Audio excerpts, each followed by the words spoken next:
She was 20 years old and for all practical purposes homeless. The letter from her uncle's attorney had arrived on a Tuesday, and by Friday she had been asked, in the cold civil language of a business memorandum, to vacate the only house she had ever considered her own. In her canvas duffel she carried a single object that mattered more than the rest of the ledger of her life combined, her father's brass surveyor's compass, tarnished at the hinge. The needle still quivering true north beneath a hairline crack in the glass. 2 days later, in a dust-choked county office in the middle of nowhere, Kansas, she signed her name to a decommissioned Atlas F missile silo she had purchased for $487 in back taxes. And what nobody knew, not the clerk who slid the deed across the counter, not the uncle who had signed her out of his life, not even Eleanor herself as she folded the brittle paper into her coat pocket, was that beneath 185 feet of reinforced concrete, sealed behind a blast door that had not been opened since November of 1962, someone had left something waiting. Settle in, wherever you are, pour a coffee, tell me in the comments what town you're listening from, because this is the story of Eleanor Rose Whitfield and the underground silo that the town of Dry Fork, Kansas had spent 64 years calling a folly. Eleanor had been raised in the seam between two worldviews, and she had felt the friction of that seam for as long as she could remember. Her father, Thomas Whitfield, had been a land surveyor and part-time machinist. A soft-spoken man who smelled of pipe tobacco and cutting oil and who kept his hands so scrupulously clean at supper that her mother used to laugh and say he polished them like the brass on his transit. He taught Eleanor to read a topographic map before she could read a chapter book, taught her the elegant logic of a machine, how a gear train transmitted intention through steel, how a well-cut thread was a promise between two pieces of metal. He died on a county road outside Emporia when Eleanor was 11, struck by a hay truck whose driver had, the coroner said, simply not seen him standing at his tripod in the low autumn sun. In the tin box the state trooper handed her mother 2 weeks later was the brass compass, and folded around it a slip of paper on which her father had written, in his careful draftsman's hand, *, always cite your line before you cut. The world will wait, *. Her mother, Margaret, followed him 18 months later after a quiet illness that the doctors named too late. Eleanor remembered her afterward mostly as the faint scent of rosewater on a pillowcase and the cool press of a palm against a feverish forehead. After that there was only Uncle Harlan. Harlan Whitfield was her father's older brother and, by every measurement other than blood, his opposite. He ran a wholesale grain brokerage out of Wichita and treated the world as a ledger book of profit and loss, in which every entry had a debit that must be matched by a credit before the day was done. He took Eleanor in from duty, not from love, and he never pretended otherwise. She was recorded on the household budget in his own tidy pencil as *E. Clothing, schooling, incidentals *, and each Christmas he gave her a savings bond and a firm handshake. By day she learned his world, because that was the price of the roof. She kept his books at 15, ran his invoices at 17. Understood the differential between spot and futures wheat by the time she was 19. By night, in the attic room above the garage, she opened the wooden chest that held her father's things and studied his old surveying manuals by the yellow light of a gooseneck lamp, tracing the geometry of triangulation and the schematics of the small lathes and engines he had loved. She kept the brass compass on the corner of her writing desk, and when she was tired she would rest her fingertips on it the way another girl might have touched a rosary. The dismissal, when it came for a reason so mundane it was almost gentle. Harlan was to be married in the spring, a widow named Delphine from the Presbyterian Church. A woman of tasteful cardigans and firm opinions about household composition, and Delphine had 2 grown daughters of her own who would be moving into the house on Woodlawn Avenue. He called Eleanor into his study on a Thursday evening in March and did not sit her down. He stood behind his walnut desk in his shirt sleeves with the ledger open in front of him as though the conversation itself required bookkeeping. "Eleanor," he said, and his voice was neither warm nor cold, only level, *, you're a capable young woman and you'll do well anywhere you choose to go. The household is going to look different come April and it wouldn't be fair to any of us, you included, to try to fold you into a new arrangement at your age. I've drawn a check for $500. It's generous, more than I'm strictly obligated to give, and it should carry you comfortably until you find your footing. He set the check on the desk between them and finally, for the smallest fraction of a second, glanced at her chin, not her eyes. Eleanor did not plead. She said only, thank you, Uncle Harlan. I appreciate the courtesy, and she folded the check into her breast pocket with the same care she had once seen her father fold a survey note. Upstairs she packed a single canvas duffel, 2 skirts, 3 blouses, a wool coat, her mother's rosewater bottle nearly empty, her father's surveying manuals bound with twine, a tin cup. And, settled at the very bottom against the seam like an anchor, the brass compass. On the mantel in the parlor there had once been a photograph of Thomas and Margaret at a picnic by the Cottonwood River. Eleanor noticed on her way out that it had already been taken down. And the small pale rectangle it had left on the wallpaper was the only acknowledgement in the whole house that she and her parents had ever lived there. She closed the front door behind her with the softest click the latch would allow, and out on the porch she felt the compass ride against her ribs through the canvas. A steady small weight that told her she still had one direction that was hers. The bus to Salina left at 6 the next morning, and from Salina she took the westbound trailways as far as her pocket money would carry her, which turned out to be a town called Great Bend, and then, on a second ticket bought with a 5 3/1, a further 100 miles into country that flattened and paled with every mile. The bus was crowded with harvest men in dungarees who smelled of sweat and diesel, and the September heat came in through the open windows carrying dust so fine it settled on her eyelashes. She kept her face turned to the glass and her fingers curled around the compass in her coat pocket, and she said to herself, silently, the line she had made her private maxim in the 18 months since her mother had died, one cannot truly lose what one never possessed. She had never possessed Woodlawn Avenue. She had never possessed her uncle's approval. She had possessed only her father's compass and her own 2 hands, and both were still with her. It was at a lunch counter in a place called Ellenwood, waiting for a bowl of soup she could not entirely afford, that she saw the handbill tacked to the bulletin board beside the door. Tax sale, Dry Fork County, delinquent properties, list available at courthouse, Dry Fork. The name sounded like a place that fate had abandoned on the way to somewhere else. She copied the courthouse address onto the back of her bus ticket and finished her soup. Dry Fork, when the last of 3 buses finally set her down at its single crossroads, was a town that had been organized around an absence. The little Arkansas tributary that had given the town its name had gone underground during the drought of 1954 and had never come back up. The wheat elevator on the north side had closed in 1958. The 2-block Main Street was a row of sun-bleached storefronts of which perhaps half were still doing business, their awnings sagging and their paint the color of weak tea.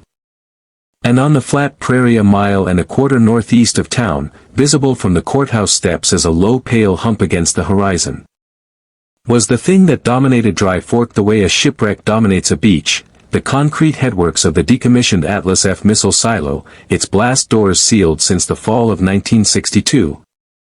Absurd and magnificent and utterly abandoned. Eleanor stood on the courthouse steps with her duffel at her feet and looked at it for a long time before she went inside. And even from a mile away she felt something in her chest tilt toward it as a needle tilts toward north. It was a forgotten ledger entry, decommissioned, written off. Deemed of no further use to the Republic, and standing there in her second-day traveling coat with $500 minus bus fare in her pocket. She felt with a clarity that surprised her that it was a mirror of herself. The county clerk was a small dry man named Mr. Purdy, who wore sleeve garters and half-moon spectacles and who, when Eleanor said she wished to inquire about the silo property, laid down his pen with the air of a man about to enjoy himself. "You mean the Folly," he said. That's what they call it around here. The federal government put $4 million of concrete and steel into that hole in 1961 and stood down the whole squadron 13 months later when the Minuteman came along. And they've been trying to give the thing away ever since. There's 20 acres of surface land goes with it, a headworks building, a launch control capsule, and the silo tube itself, 185 feet deep. Back taxes come to $487 and change. There's no water rights, no mineral rights, and no earthly use for it that anyone in this county has yet imagined. Eleanor asked whether she might pay the taxes and receive the deed. Mr. Purdy considered her over the tops of his spectacles for a long moment, then shrugged with the fatalism of a man who had watched stranger things happen at his counter, and said, Miss. If you have the 487, the Folly is yours. And may whichever saint watches over young women with more courage than sense keep an eye on you. She counted the money onto the counter in $400 bills, for 20s, a 5. And 2 singles from her father's old billfold, and while Mr. Purdy sanded the ink on the deed and pressed the county's red wax seal onto the corner of the brittle paper, she stood with her hand in her coat pocket resting on the compass, sighting her line. The headworks building was a low windowless bunker of poured concrete crowned with a rusting steel personnel hatch, and the key that Mr. Purdy had handed her on a length of jute twine turned in the lock with the reluctant grinding of a mechanism that had not been oiled since the Kennedy administration. Inside, the air was cold and smelled of old iron and older dust, and when she found the switch for the emergency lights, miraculously, half of them still worked. Run off a battery bank that some forgotten airman had maintained too well, she saw before her a steel tunnel 40 feet long that ended at the enormous circular blast door of the launch control capsule.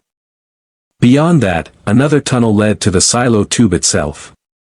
And when she stood at its lip and shone her father's old carbide lamp down into it, she saw the shaft descend past level after level of catwalks and gantries.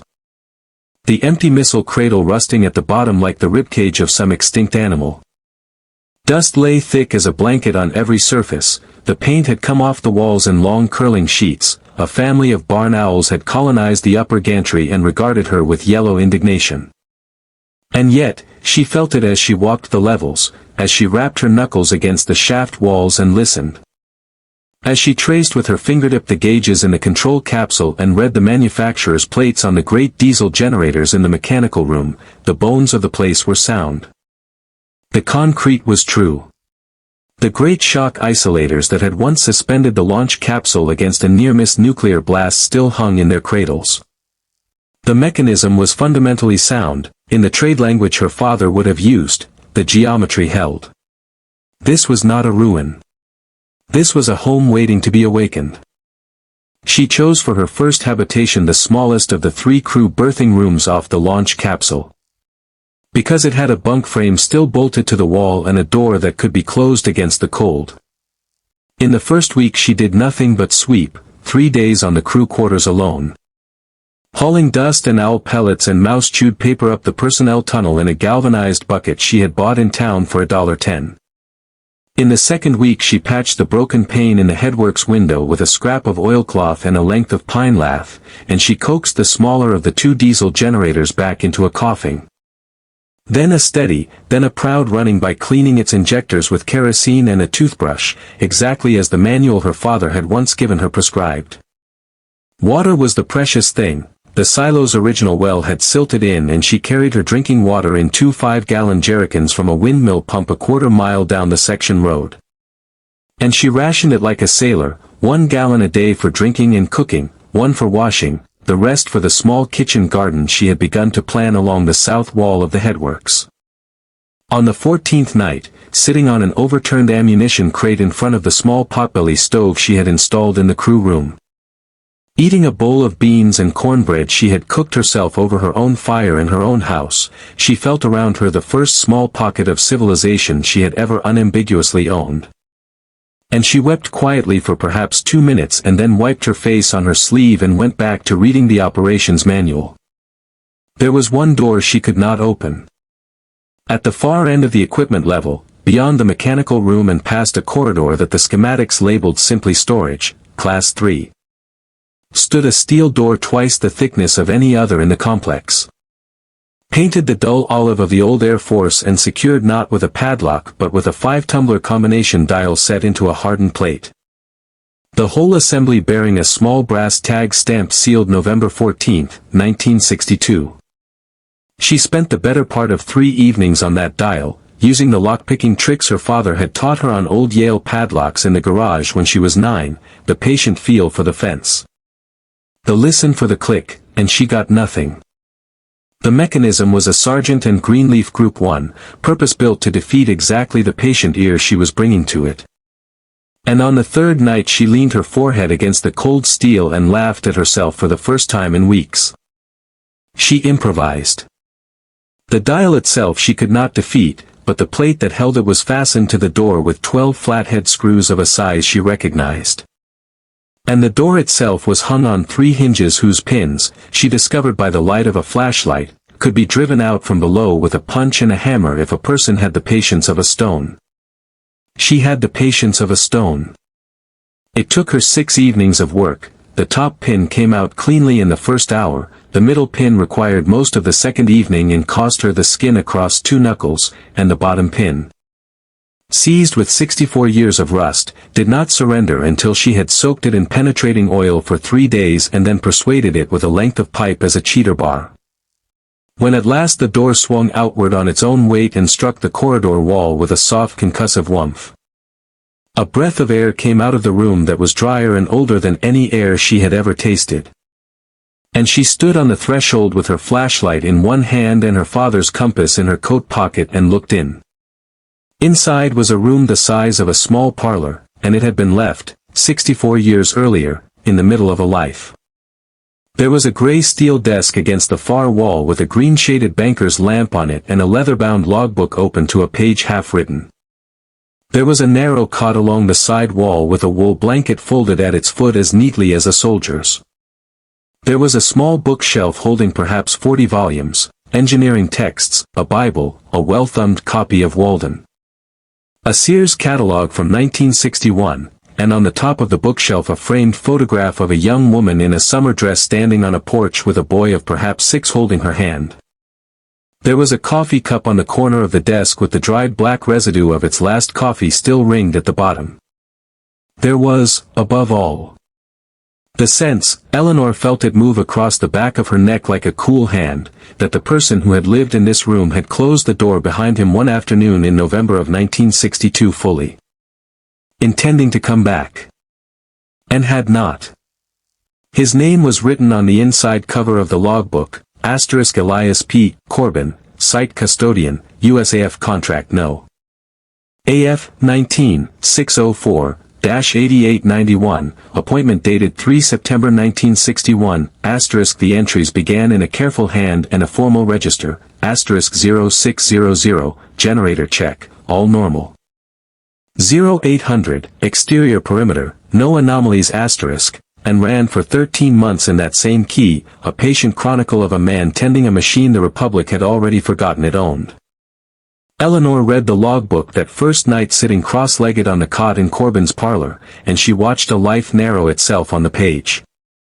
In February of 1962 the entries began to mention his wife Ruth's cough. In April they mentioned the doctor in Great Bend. In June, Ruth. In August, the boy, Samuel. And the influenza that had taken them both inside of 10 days while Elias Corbin was 185 feet underground listening for a Soviet warning that never came. The entries after August were shorter. * generator normal. Perimeter normal. Nothing to report, *, and then, on November 14, 1962, a single line in a hand that had grown thinner across 3 months, * squadron stood down effective today. Air Force sending a truck next week for the classified materials. I have decided to leave the rest as it is. Whoever comes after, I hope you find in this place what I could not. E.P.C. * Eleanor sat with the logbook in her lap for a long time. She was, she realized, the person who had come after. She was the whomever. And she saw then, as clearly as she had ever seen anything, that Elias Corbin had not merely walked out of this room in November of 1962, he had prepared it for a stranger. The blanket on the cot was folded, not thrown. The books were shelved. The dial on the door had been set, but not, she suspected, set to a combination he had bothered to destroy. Somewhere in this room, if she was reading the man correctly, He had left something more than a logbook. She began to look. She tapped the walls with the handle of her screwdriver, listening the way her father had taught her to listen for a hollow stud behind lath and plaster. She lifted the corner of the small braided rug and found only concrete. She ran her palm along the underside of the desk, along the back panel of the bookshelf, along the frame of the cot.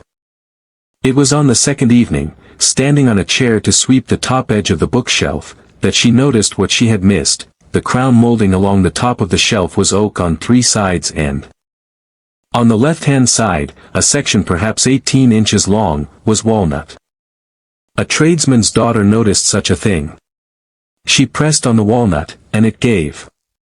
Behind it, set into the wall between the studs, was a small tin document box of the kind rural postmasters had once used. And inside the box was a bundle of banknotes wrapped in oilcloth. She counted them on the desktop under the green lamp, and there were $4,200 bills and 30 20s. $4,800 in 1962 currency preserved as crisply as the day they had been drawn, and beneath the money, wrapped in a square of blue silk that still smelled faintly of a woman's perfume, a small gold locket on a chain containing on one side a photograph of the woman from the framed portrait and on the other a lock of a child's pale hair. And beneath the locket, folded twice, a letter on Air Force stationery addressed in Elias Corbin's careful hand to whomever finds this.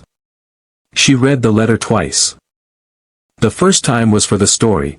Elias Corbin had grown up on a small farm outside Council Grove, had trained as an electrician in the Army Signal Corps in the war, had married Ruth Ellery in 1953 and fathered Samuel in 1955, had taken the silo custodianship in 1961 because it paid twice what a lineman earned, and Ruth's people were from 3 counties over.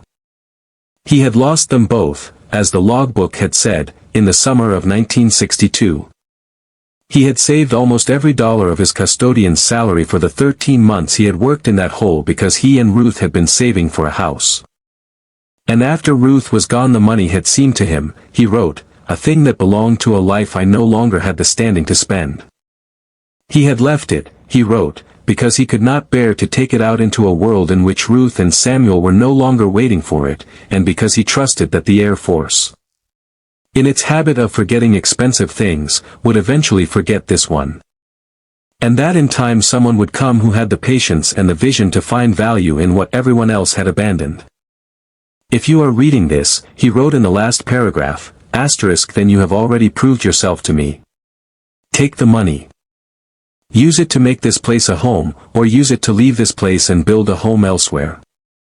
Only, if you can, remember that Ruth Corbin liked pale yellow curtains at a kitchen window, and that our boy Samuel could name every make of tractor he ever saw. That is all the memorial I ask. The second time she read the letter she read it for herself. She sat afterward at Elias Corbin's desk with the green banker's lamp lit, and she laid 2 objects on the blotter in front of her, side by side, and she looked at them for a long time. On her left was her father's brass compass, its needle still faithful, its crack in the glass still catching the lamplight. It was, she thought, a guide to any direction she chose to sight along. On her right was Ruth Corbin's gold locket, worn now from her palm. It was a reminder that a place could be made a home by the people who had loved inside it, and that such love, once made, did not evaporate merely because the people had gone. One object was a guide to where she might go. The other was a reminder of why she should stay. She stayed. She decided that night, with a clarity that felt less like resolve than like recognition, that she would not spend Elias Corbin's $4,800 on a bus ticket out of Kansas. She would spend it on the Folly, and she would spend it with purpose, and she would spend it in such a way that Ruth Corbin's pale yellow curtains hung, in the end, at a kitchen window in Dry Fork. The plan came to her in the days that followed with the ease of a thing that had been waiting to be thought. Highway 56 ran east and west 2 miles south of the silo, and the county road that passed her gate carried, by her count over a week of afternoons, an average of 31 vehicles a day. Prospectors headed for the played-out lead diggings up in Barton County, harvest crews moving north with the wheat, oil lease men, the occasional tourist gawking at the missile fields. What Dry Fork did not have, and what those travelers plainly needed, was a place to sleep that was not the flea-bitten Cottonwood Motor Court on the far side of town. And a place to have a truck or a tractor patched that was not 60 miles away in Great Bend. Eleanor's silo had, above ground, a headworks building she could convert into 6 clean lodging rooms and a small dining room, and, below ground, in the great echoing bays of the mechanical level, a machine shop already fitted with a lathe, a milling machine, a drill press, and a forge, Air Force surplus. Worn but true, that with 3 weeks of cleaning and a new set of belts would be the finest small shop within 100 miles. Lodging above. Trade below. She would call it, she decided one evening while sweeping the shop floor. The Whitfield Compass, a hostelry for travelers and a repair shop for the machines that carried them, and she wrote the name across the top of a fresh page in Elias Corbin's logbook. Beneath his last entry, in her own careful hand. She went into town the next Monday with a list. 200 board feet of pine, 40 pounds of 10-penny nails, 6 gallons of white lead paint, 2 gallons of yellow trim, for sash windows with their glazing intact, a roll of tar paper. 100 feet of stovepipe, a case of caulk, and, for the kitchen window in what would be the dining room, 6 yards of pale yellow gingham. Mr. Osgood at the lumber yard totaled her list with a pencil stub and looked at her over the counter with the same expression Mr. Purdy had worn at the courthouse, and he said, "Miss Whitfield, that's a considerable amount of lumber for a young lady to be hauling to a hole in the ground," and Eleanor said, evenly, "It is not a hole in the ground, Mr. Osgood. It is a hostelry, and I would be obliged if you would deliver it tomorrow." He delivered it the next morning, and by the end of that week the town's amusement had begun, very quietly, to sharpen into curiosity, and by the end of the month the curiosity had begun to sharpen further into something that looked, if you caught it in the right light, like respect. The first of them was Silas Boone. A wiry 71-year-old carpenter who had built half the barns in the county between the wars and who came out to the silo one October afternoon on the pretext of returning a borrowed sawhorse and stayed to watch her fit a window sash. He watched her for perhaps 10 minutes without a word, and then he said, "Miss, that's a fair joint you're cutting. But you're going to have frost heave at that sill by January if you don't shim it with cedar shake instead of pine." Eleanor set down her chisel and said, "Mr. Boone, will you show me?" He showed her. He came back the next day, and the day after that, and by the end of the second week he was arriving with his own toolbox and his own thermos of coffee. And he was teaching her the trade of a country carpenter the way her father had taught her the trade of a machinist, patiently, exactingly, and without any softening of standards on account of her being 20 years old and a woman. He never called it teaching. He called it keeping an eye on the job. The second was Mrs. Alma Petrie, who ran the bakery on Main Street and who began, sometime in the third week of October, to send out with Silas each morning a paper sack containing 2 hot rolls and a wedge of cheese and, on Fridays, a small square of gingerbread. She did not, at first, come out to the silo herself. She only sent the sack. When Eleanor at last walked into the bakery on a Saturday to thank her in person and to try, awkwardly, to pay, Mrs. Petrie waved a floured hand at the money and said, "Child, I lost my Henry in the war and my daughter to Denver in the same year, and I have been baking too many rolls every morning for 11 years. You are doing me a kindness by eating them." After that Mrs. Petrie came out to the silo herself on Sunday afternoons with a covered basket. And she taught Eleanor to make a proper pie crust in the small kitchen Eleanor was framing out of the old headworks guardroom, and she never once, in all the months that followed, spoke of the arrangement as friendship, though it was. The third was August Kroll, who ran the blacksmith shop and machine works on the east end of town and who came out one November morning because he had heard, he said, that there was a lathe down in the missile hole and he had wanted for 20 years to see what kind of lathe the Air Force put in a missile hole. Eleanor took him down to the equipment level and lit the shop lights. August Kroll walked around the lathe once, ran his palm along its bed with the tenderness of a man greeting an old dog, and then he turned to Eleanor and said, Miss Whitfield, that is a Monarch 10EE. And it is the finest small toolroom lathe ever built in the United States of America, and if you will permit me I would like to help you rebuild the tailstock. Which I can see from here is out of true, then he looked at her more carefully, and at the surveyor's transit she had set up in the corner as a bench reference. And at the way she had laid out her tools on the bench in the order her father had taught her, and he said, more quietly, your people were machinists, weren't they? Eleanor said. My father was. August Kroll nodded once, as though a small matter had been settled between them, and he was there the next morning at 7 with his own micrometers. They were not, the three of them, friends in the conventional sense. Silas Boone did not chatter, Mrs. Petrie did not gossip, August Kroll did not linger, but they were something the conventional sense had no word for, which was a community built through shared work. They came, they worked, they took their coffee, they went home. And through the fall and the long cold winter of 1926 into 1927, the folly ceased, week by week and board by board, to be a folly. Months turned into a year. By the following September, a year almost to the day since Eleanor had signed her name on Mr. Purdy's counter, the surface headworks had become a low, whitewashed lodging house with 6 clean rooms and pale yellow gingham at the kitchen window. And a hand-lettered sign above the front door read Whitfield Compass, Lodging and Machine Works, E. R. Whitfield, Proprietress. Below ground, the launch control capsule had become the office and reading room, the equipment level had become the finest small machine shop in 5 counties, and the great silo tube itself, cleaned and lit and hung with fresh catwalks, had become, of all things, the cold storage that kept Mrs. Petrie's butter and Eleanor's own preserves at a steady 54 degrees year-round. The first guest to sign the register was a Bible salesman from Topeka who paid $1.50 for a room and pronounced the bed the best he had slept in since Kansas City.